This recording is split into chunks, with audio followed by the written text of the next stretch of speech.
महाभारत के सबसे दुखद घटनाओं में से एक थी द्रौपदी का चीरहरण। लेकिन क्या आपने कभी सोचा है कि इसके पीछे असली जिम्मेदार कौन था? दुर्योधन, दुशासन या फिर कोई और? सच्चाई ये है कि इस अपमान की जड़ में था शकुनी मामा, एक चालाक दिमाग जिसने सिर्फ सत्ता पाने के लिए नहीं बल्कि पांडवों को पूरी आत्मा बल से तोड़ने के लिए ये घिनौना योजना बनाई थी। महाभारत की जिस घटना ने सबसे ज्यादा लोगों का दिल दुखाया वो थी द्रौपदी का चीरहरण, और इसके पीछे सबसे बड़ा दिमाग था शकुनी मामा का। शकुनी गांधारी का भाई था और उसे कुरु वंश से पुरानी दुश्मनी थी। उसने अपनी बहन का विवाह एक अंधे व्यक्ति धृतराष्ट्र से होते देखा था और तभी से उसने मन में बदले की आग जल रही थी।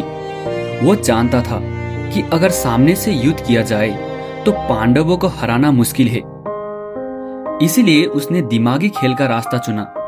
शकुनी ने धीरे धीरे दुर्योधन के मन में पांडवों के लिए नफरत भरी और उसे समझाया कि अगर उन्हें हराना है तो दांव पे दांव लगाकर उनका सब कुछ छीन लो।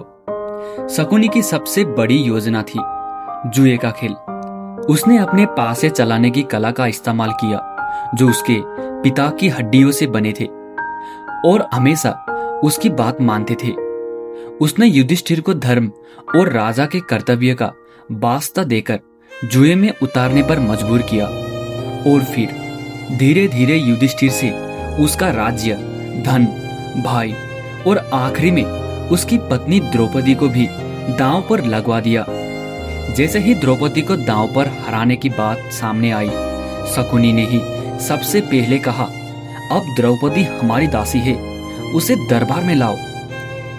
शकुनी की ये चाल सिर्फ जीत के लिए नहीं थी, उसका मकसद पांडवों को अंदर से तोड़ना था, खासकर उनकी इज्जत और आत्मसम्मान को।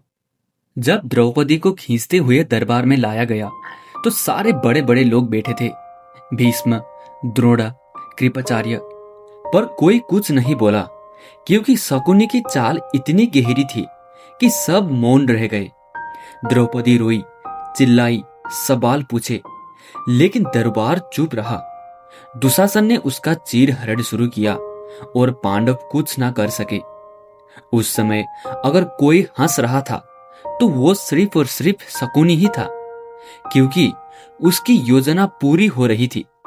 लेकिन यहीं से शुरू हुआ असली बदलाव, क्योंकि द्रौपदी ने उसी दरबार में शपथ ले ली थी कि जब तक उसके अपमान का बदला ना लिया जाए तब तक चैन नहीं मिलेगा। शकुनी समझा था कि उसने पांडवों को हरा दिया, लेकिन सच्चाई ये थी कि उसने उन्हें और मजबूत कर दिया था। यही घटना बाद में महाभारत युद्ध की वजह बनी, जिसमें शकुनी को खुद अपनी जान गंवानी पड़ी, और वो भी पांडवों के सबसे शांत और ज्ञानी भाई सहदेव के हाथों। यह दिखाता है कि कोई कितनी भी चालाकी से योजना बनाए, अगर वो अधर्म पर आधारित हो तो उसका अंत निश्चित होता है। शकुनी की चाल ने द्रौपदी को अपमानित तो कर दिया, पर उसी अपमान ने इतिहास की सबसे बड़ी लड़ाई को जन्म दिया। तो दोस्तों, क्या आपको लगता है कि महाभारत का सबसे बड़ा अपराधी शकुनी था? क्या द्रौपदी का अपमान सिर्फ दुर्योधन की वजह से हुआ या उसके पीछे शकुनी की दिमाग था?